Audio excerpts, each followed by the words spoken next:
Good morning. I'm Ellen McSherry, the Chief Operating Officer with the New Jersey Society of CPAs. Welcome to today's IssuesWatch edition.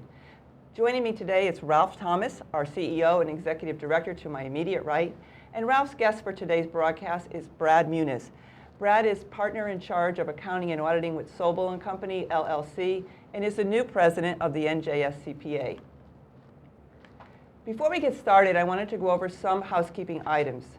The IssuesWatch shows and the related 1 CPE credit for each show are offered to you as an exclusive benefit for being a member of the NJCPA.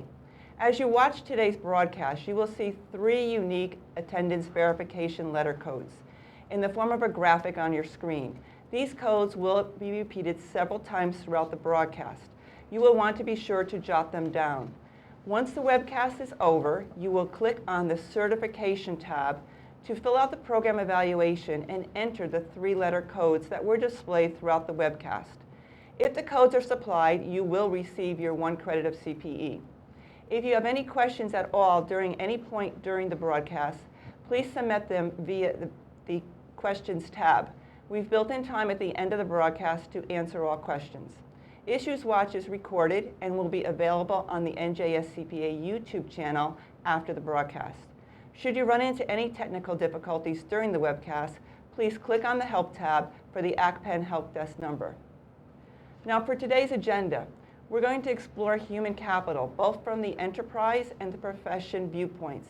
We're also going to take a look at what's going on in New Jersey from the legislative and regulatory arena, and hot topics such as the changing CPE landscape.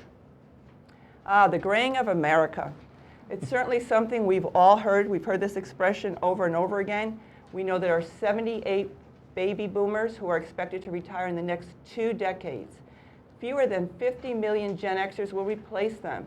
And by 2020, 50% of the workforce will be Gen Y. That means the population is getting older. What does that mean for you as an employee, as an employer, for the profession in general?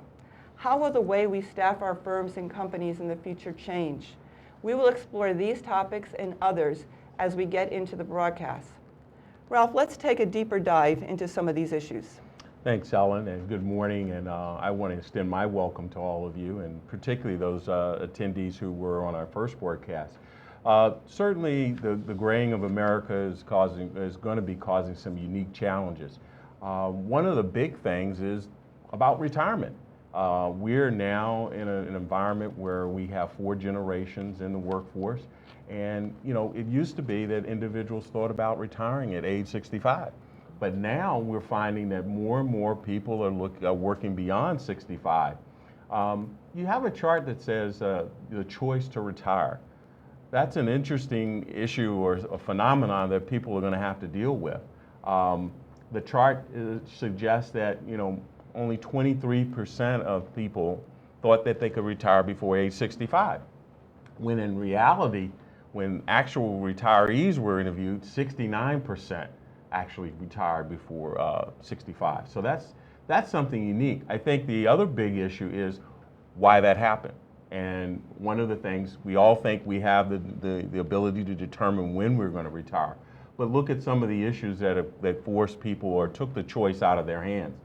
Health problems or disability, care for a spouse or a family member, changes at companies, where companies have gone through some downsizing, closing, or consolidations. And then there are other work-related reasons. Outdated skills are many. And you look at the ability to afford early retirement, 32%, and wanting to do something else. Clearly, the choice to retire is not now in people's hands. It's controlled by other factors. So today's workforce, more individuals are working past 65. They may not be able to choose when they're going to retire or be in control of it. So that's going to be a big issue for enterprise and the profession to address going forward. Last week we had a phenomenal convention down in Atlantic City at Bally's, and one of the topics, our keynote speaker who led off, Kelly Farron, a gerontologist, I think I pronounced that correctly, but And you say, what is a gerontologist? It's an individual that studies the knowledge of base of aging and also helps people to deal with aging and aging well. Well, I had an opportunity to interview Kelly, and I tell you, it was we had an interesting conversation. And I'd just like to share a little bit of a video clip from that interview. We've never been down this path where we've seen these types of numbers as far as the 65 plus being the majority of the population, 65 plus population at work up 58% in the last 10 years. These are some very new trends, and I think, it's a very interesting question. Are they working because they want to, or are they working because they have to? I think it's both. I really do. I think it's both, yeah. I don't think 65 is what it used to be. And obviously we're working in a type of culture where we're not moving boulders, we're using our brains. We're in, a different type of work environment. So I think that's one of the things. And I think most of them feel 10, 15 years younger than their natural age. I don't know about you, but those comments that Kelly supplied are real interesting, particularly the fact that we're in what she refers to as uncharted waters, or going down a road where we haven't been before, where those who are 65 will comprise the majority of the population. Certainly that presents some unique challenges, I think, for the enterprise. It also presents perhaps some opportunities too. I mean, the fact that the new 65, or we always would say the 50 is the new 40, the new 65 is the 65. People at 65 now feel 10 or 15 years younger, and therefore feel that they can perhaps work longer in the workplace.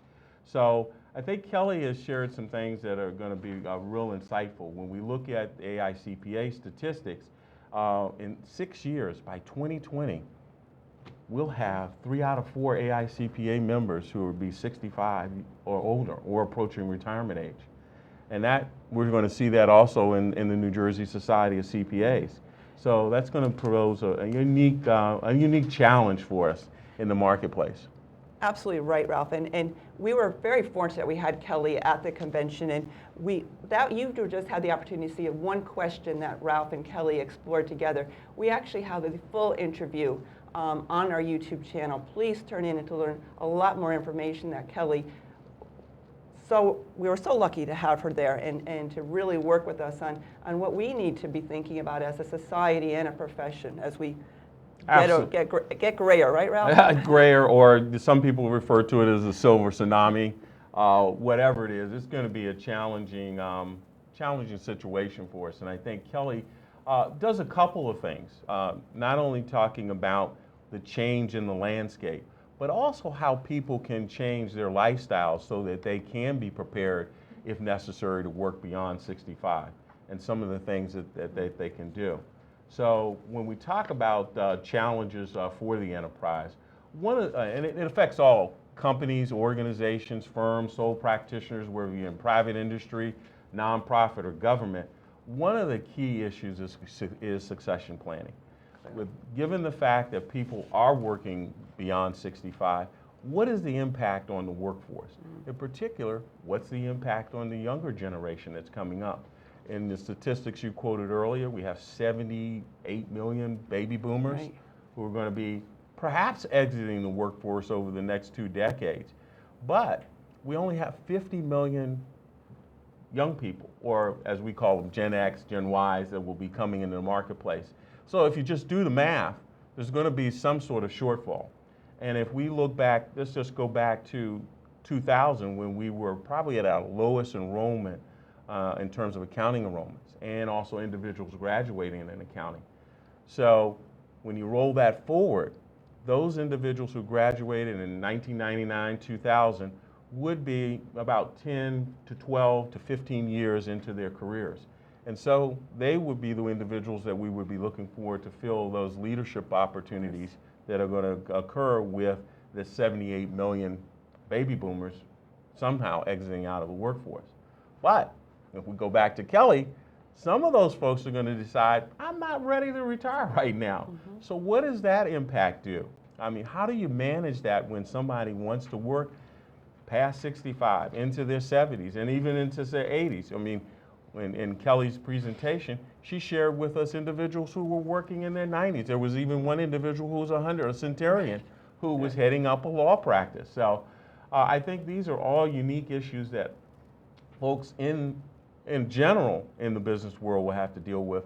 And I think in particular in the accounting profession, particularly amongst our firms and those in private industry. I guess the one thing I would challenge those who are on the broadcast to think about within your organizations, do you have a real succession plan that addresses this? Have you been having those conversations now about the changing demographics and the fact that maybe more of the staff is graying? And what are the implications? Who's going to backfill? What are the implications on young people? If you haven't had those conversations now, you really ought to start to have them, because it's going to be important that you plan for this. And it's going to come upon us, in fact, it's upon us in many instances right now. So I think one of the key things is, whether you're in private industry, public accounting, nonprofit, or government, succession planning is key. And I find too often when I visit with firms and members, they haven't done a good job at succession planning. So I think that's one thing that we're going to be trying to emphasize as well. Ralph, what I see a lot of times, especially in public accounting, is the open and honest communication that people don't want to have. There's always a sensitive topic of when or do you anticipate retiring. The true conversation you have with the younger people of what do you expect from your career or within your career, and trying to bridge that gap of the retirees of their true expectation from the true expectations of the younger people, what they want. And to compound the matter, then you also have the 4 generations, as you indicated earlier, of the different mindset of work-life balance, and that's putting a strain on the people and the expectations further. So. Well, Brad, you're right on point, and again, I go back to Kelly and she's saying we're in uncharted waters. This is new to everybody in the workplace, particularly the fact that we have 4 generations that are, all operating and differently. Each one of them has a different type of drum, and the beats are different, and that's going to be a challenge for companies and organizations in today's environment, how to deal with that, how to mesh and get those 4 generations to work together. And also underpinning this are the changing demographics that we're starting to see. And I mean the changing demographics in terms of the makeup of America. We talk about the graying of America. There's also a term out there saying the browning of America, where we are seeing minority groups groups that were referred to as underrepresented minorities growing at a faster rate than the majority group. And statistics show us that probably in 2, maybe 3 decades, there will not be the majority group anymore. It will gravitate towards being the minority group, right, because of the birth rate that's taking place in the underrepresented minorities. And I think the other big aspect in the changing demographics that we're seeing is that we have more multicultural households, that minority-owned businesses now represent 21% of the nation's businesses and small businesses. So that's going to have an impact on the accounting and finance professions.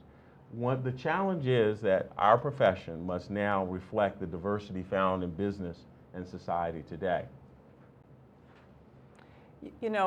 We just recently, we also had the opportunity to go to AICPA Council a couple of weeks ago.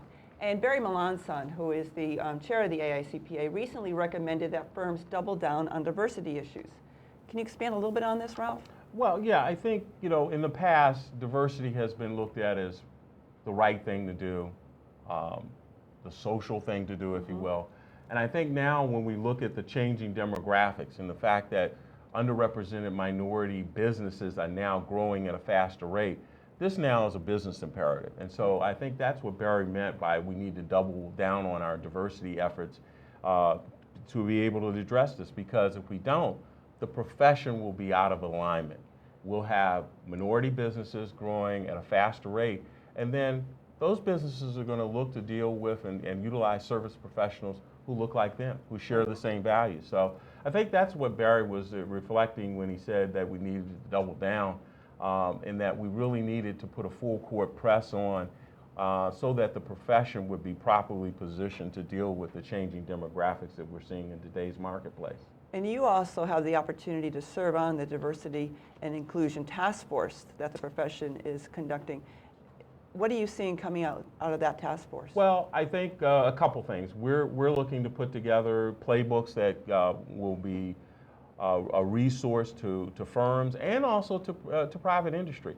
You'd be surprised at the number of organizations that haven't addressed the diversity issue. And then they're coming up and finding that, when they go out to bid on work and RFPs, that people are saying, well, you don't have a diverse staff. And statistics indicate that when you have a diverse culture and a diverse staff, that better results, better solutions come about. When you have diverse inputs into place, it can really improve the end product. So I think stay tuned for the resources that will be coming out from the Diversity and Inclusion Commission. They should be coming out probably early fall, maybe mid-fall, third quarter of this year. And I think they will be useful because what they will do is allow a company or organization to assess where they are in the diversity and the maturity model, if you will, whether they're at the beginning, whether they're in the middle, or whether they're at the top end. And then that will help them position them to what course they should chart in terms of enhancing their diversity efforts. I think the other thing it will deal with, it will give resources that firms can use and organizations can use to enhance the cultures that they work in, because it isn't just about diversity, it's diversity and inclusion. The ability to have an environment that people feel welcome to and engaged and that they feel a part of the organization. So I think these resources will help organizations and our members to really move down this path and have a measure of success. Again, when we look at the changing demographics, the growth in what we now refer to as underrepresented minorities is outpacing the majority group. And so we will see a dynamic change. And more importantly, with the growth in the small businesses that are owned and operated by minority groups, the entrepreneurial capital that's coming in also will be coming from those groups. So it's going to be a unique opportunity and an opportunity for our firms and also businesses out there and those who are in industry as well. Minority communities have a high disposable gross income, and that will be increasing. So some unique opportunities that are ahead of us, if we want. I was going to say, I want to turn over to Brad because, you sit in a unique position. You're a partner in a prominent New Jersey firm. I'm sure you see it both from your client side and your staff side. What are some of the things that you, as a practitioner, are seeing right now? Well, what I'm seeing is, and something I took away from IssuesCPA Council too, is I'm seeing that the melting pot of the United States has truly melted together, and the business community is reflecting that.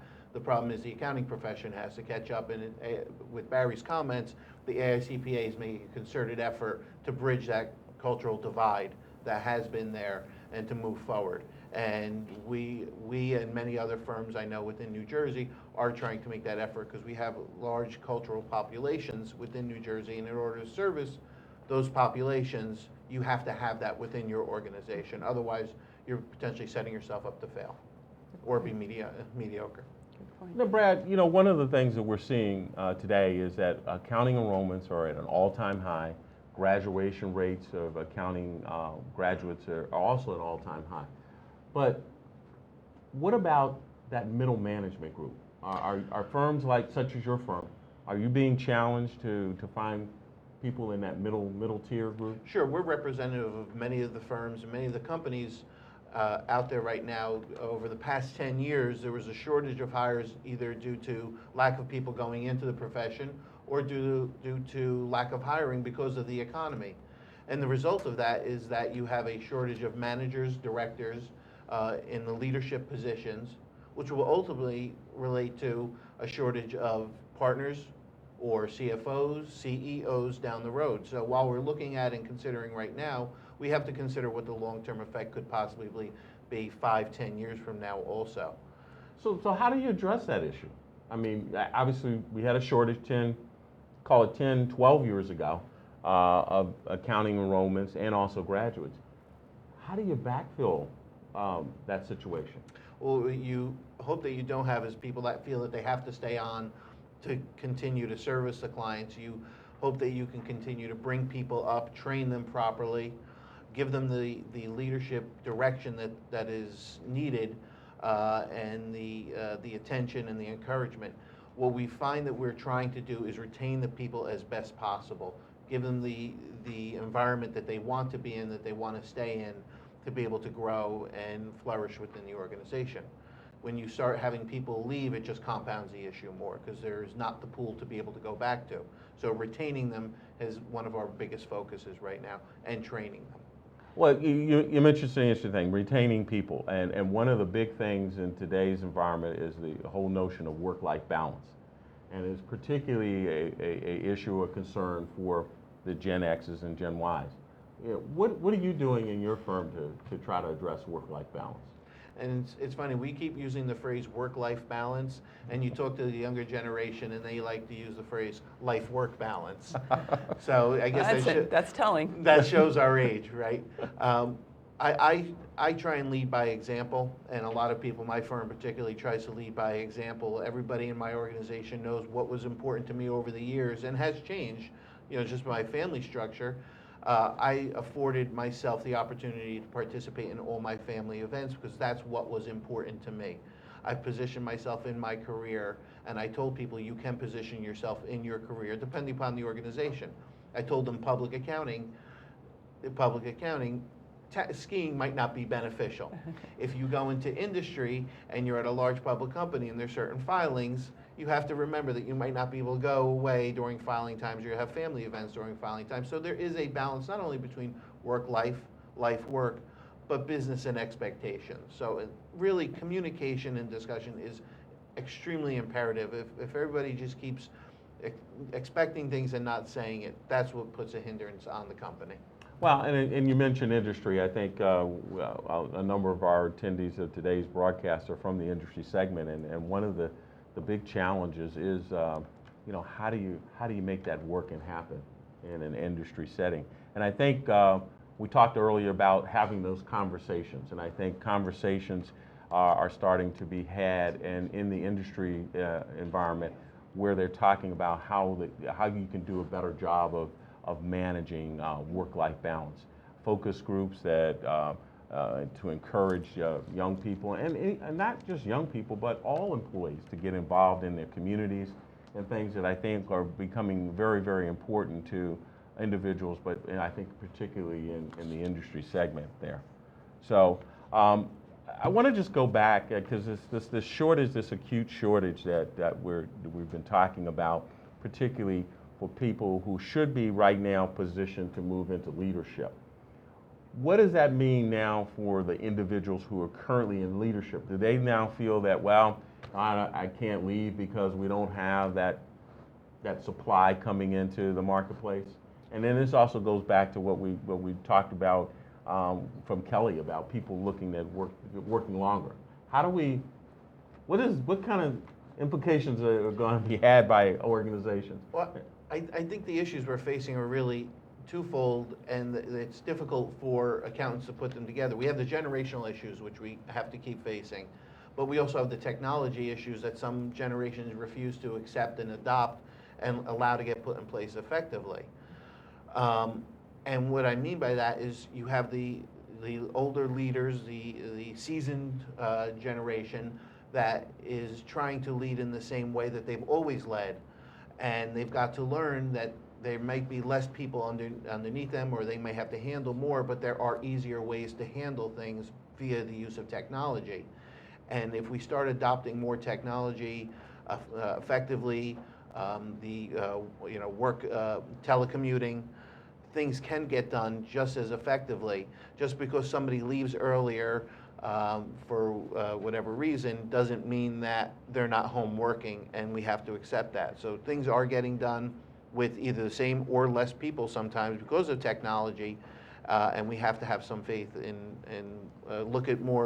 look more at the productivity and the output rather than what's going in. That's what should be studied more going forward. Yeah.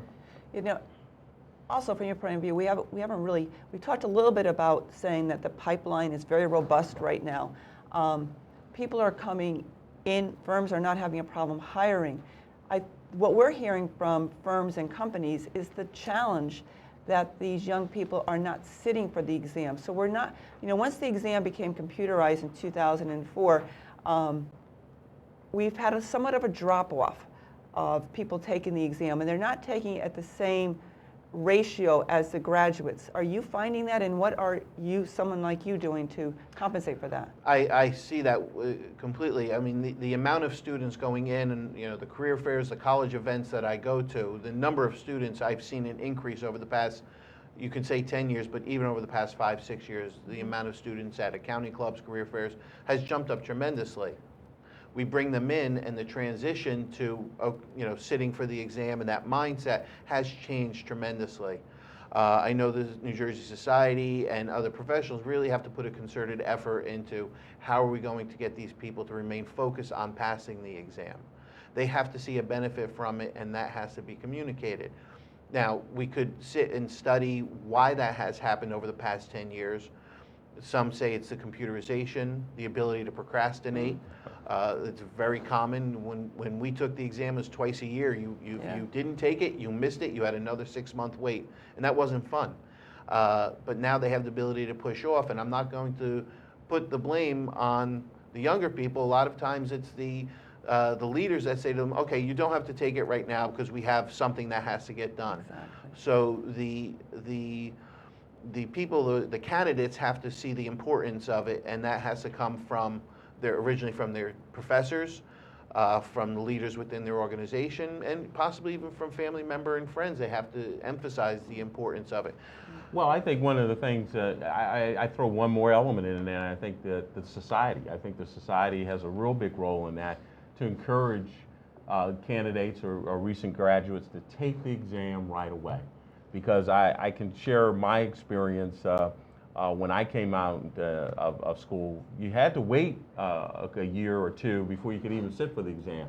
And by that time, I was working, a number of hours and whatnot, and it was just difficult to manage studying and working for the exam. So I know we've got some resources that we're devoting towards that with our cram block, also in our visits that we make to colleges and universities, to talk about the importance of taking the exam right away, because it is an academic exercise.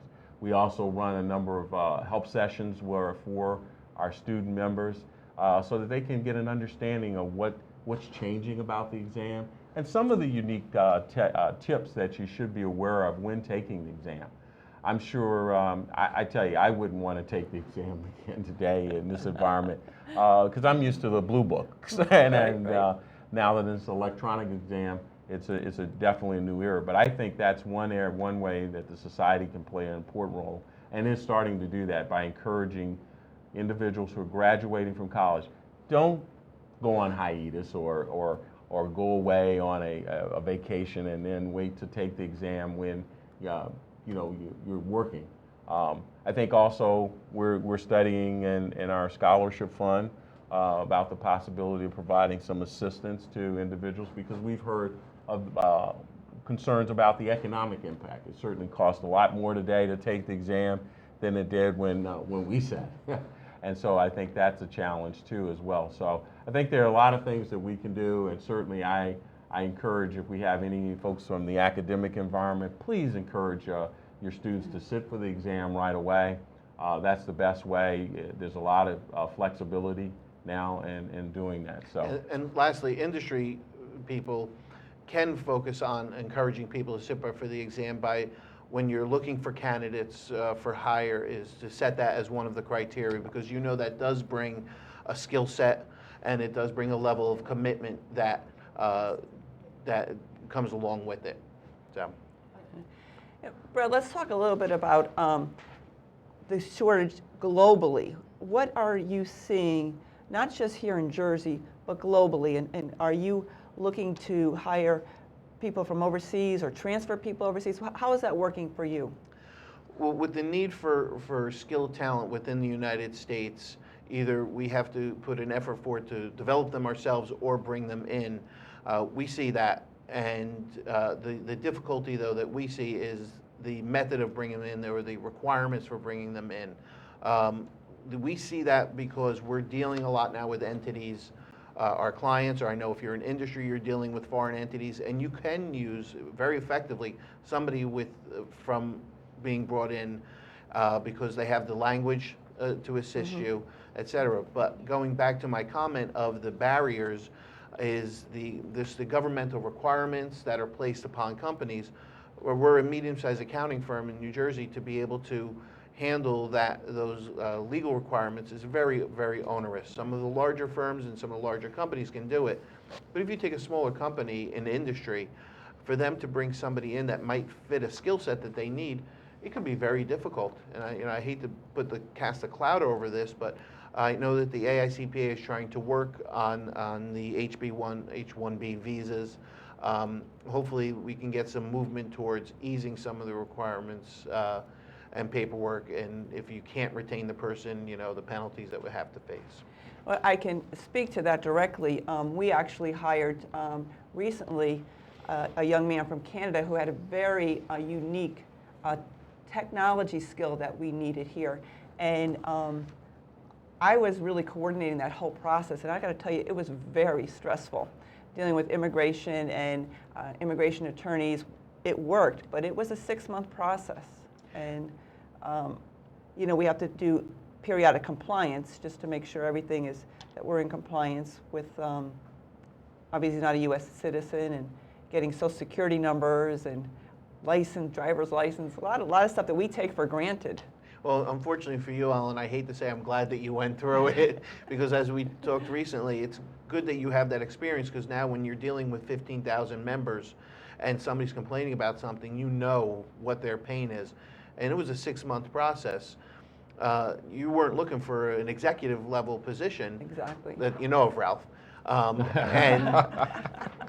And can you imagine a smaller company having to deal or trying to put through a 6-month process? I'm talking in industry even. If they have a need, they would like to fill that, not immediately, not the next day, but within a month. They don't have a 6-month time frame to try and work with that. Right.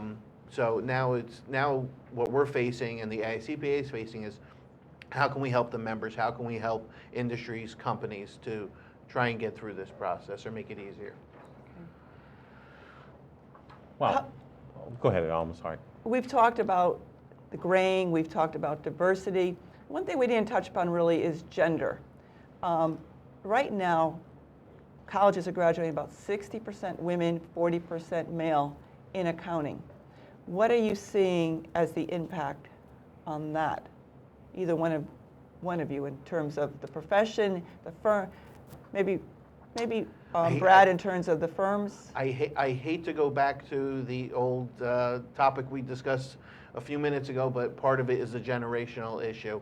Is how are we going to accept certain work-life balances? Because women and sometimes husbands or men have some issues that they're working with, and they want to have certain aspects, part-time, have flexibility. Thank you. And we have to start accepting that. We've seen, unfortunately for us, we have a partner within our organization, a woman partner within our organization, who has shown us that she has to leave a lot of times to go help her kids for school, for dance lessons. But what she does a lot of times is goes back home and does work, because she knows she has client responsibilities. And that kind of opened our eyes to us that it can be done. And I remember talking with a lot of, partners, I know I'm talking about public accounting, and they say, well, how are we going to compensate a part-time partner? And I say, we're accountants if we can't figure that out. I know if a client said to us, we have a part-time owner and we want to know how to compensate them, we would figure out how to do that. And what we have to do as an industry now is start figuring out how to address the situation, rather than keep pushing it away and say, it'll figure itself out, because the rate of women leaving the profession is almost alarming, especially when they're 60% of the graduates, because that's going to put the strain back again on the profession 10 years from now and say, we don't have enough people now because women left the profession. And I think it's important for the women, too, to have a good network of women that they can talk to. It could be peer, it could be leader peer. I know we've had a lot of requests coming from our women members to do things. So 2 years ago, we opened up the women's conference. So 2 years running now, we've had a women's conference. They absolutely love it. We built in networking afterwards, a nice cocktail reception following, where they can actually have met people who they've never known before. I know that friendships have been forged because of this. And we also have what's called the Breakfast Club. It's in, we hold it in Springfield, New Jersey, quarterly, and we're hoping to expand that throughout the state, various locations.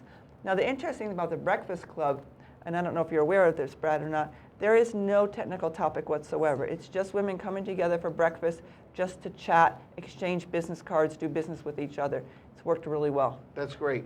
One of the benefits of our convention is that you talk to members, and I was talking with one of our members, a female, who told me that she joined the firm, and it's predominantly women that are coming back. And I talked with a partner who handled the firm, and I said to her, I really need to get together with you to find out how you're doing it, what effort you're making, because this is important. And she gave me one little insight, and she just said 3 letters, PTA. And I said, okay, because sometimes the difficulty of finding the people to come back to the workforce. And she said that, so one of my efforts that I'm going to is make sure I meet with that member and talk with them, of course, for myself, but also to help work with the society of making this, something that we move forward to. Maybe not this year, but it should be part of our strategic considerations. Good. Clearly, that's a big issue that we need to address on the female aspect. And I think the program that we're running provides a great opportunity for us to address that, and getting that group together to have the conversations. And I think also to create support mechanisms, because I think that's one of the big issues. That's key, Ralph. That's key out there, is having a support group, and as part of this inclusive aspect of the diversity and inclusion initiative, it's important to have a very inclusive point. Well, I think we've had some great conversation on human capital. So we promised you we would cover some of what's going on in New Jersey in the legislative and regulatory environment. And sitting to my right is our guru. I don't know, I wish I had a crystal ball to see how we could get out of some of the things that we're in. But certainly, kudos to the administration for not, bowing or kowtowing to increasing taxes. That's just not something that New Jersey needs at this particular point in time. However, one of the things that has surfaced is the fact that we have a budget shortfall because of collections, and it's the new number is 1.2 billion. And what's concerning about that is, we have to close that gap, and one of the ways that it's going to probably be addressed is through cutting down or slashing the pension contribution. But more importantly, the challenge that this puts on us is the impact on future discretionary spending. And discretionary spending is necessary to bring and attract new businesses here in New Jersey. We've had balanced budgets, or attempted at balancing the budget, but the amount of discretionary spending that's been included in recent budgets has been very, very small. And so the impact there is that programs to attract new companies into the marketplace are not there, not as robust. When we look at our border states and some of the initiatives that they're doing out there to attract people to come to their states, we've got to do something to become more competitive. And so certainly we're going to be looking very closely at what the administration is going to do to try to address the budget shortfall. The other thing that impacts when the situation is the state's debt rating, and so that's been impacted. Fitch and all the rating agencies have put sort of a negative outlook out there because of this issue. So the credit rating downgrades are going to be impactful too, because businesses, when they are looking for a place to either relocate or to expand operations, credit rating of the state is important, as well as the skilled labor force, tax policies, and things of that nature. So we really, really have to take a look at that and that. So that's going to be a big thing. We're going to be waiting with bated breath about the budget process. A big thing that we've also got to address is the fact that several years ago, over a 5-year period, $70 billion of net worth left the state from I think it's from 2004 to 2008. And these were individuals who had, one, the ability to leave the state. Two, they were individuals who, for the most part, had small businesses and employed people here. And when given that we're in an age where we're not building widgets and things like that, where we're providing services, they have that ability to take those businesses out of the state. So I think the concern going forward is, will we see another situation like that where we'll have an exodus of people because of the current climate that we see here.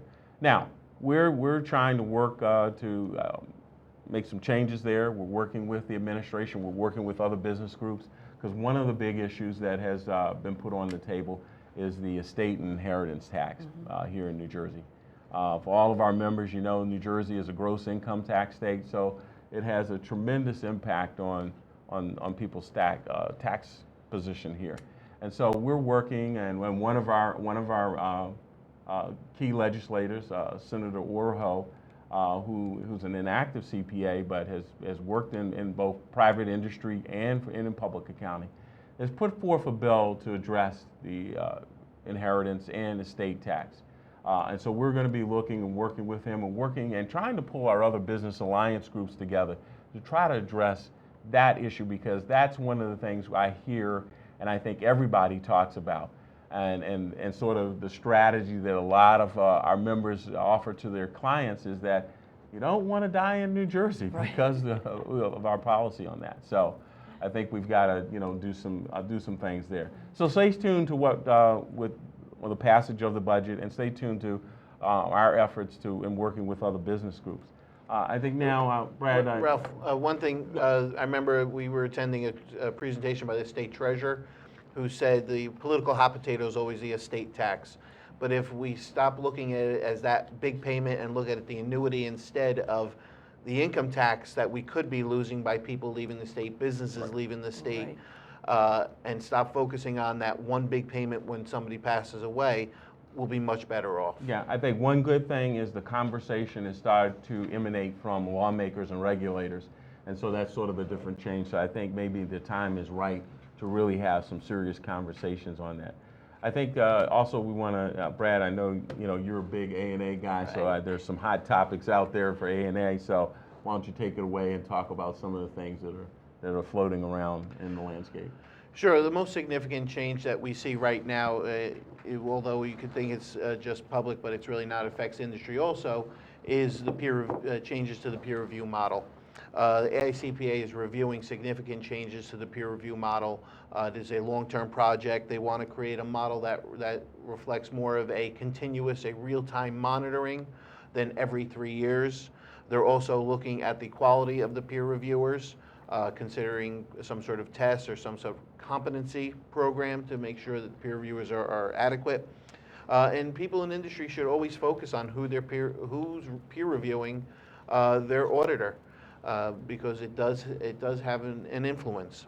And not only who's reviewing it, what were the results of the peer review? Absolutely. And thank you very much, Brad. And I think that's important, because the current model for peer review is that you have to have a peer review once every 3 years, and so much can happen in terms of a firm's audit quality and what it's delivering to the marketplace, and that we're very focused on the protection of the public as part of our mission statement as a society. So we're going to be very interested to see what happens with peer review and whether this new model can actually come to fruition, where there's more real-time assessment of firms' work product.